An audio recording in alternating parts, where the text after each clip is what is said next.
أعوذ بالله من الشيطان الرجيم. بسم الله الرحمن الرحيم.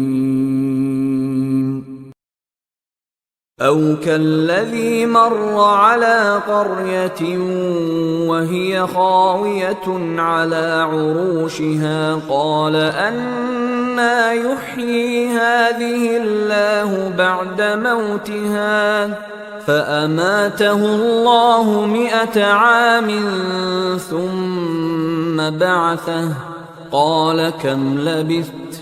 قال لبثت يوما أو بعض يوم قال بل لبثت 100 عام فانظر إلى طعامك وشرابك لم يتسنه وانظر إلى حمارك ولنجعلك آية للناس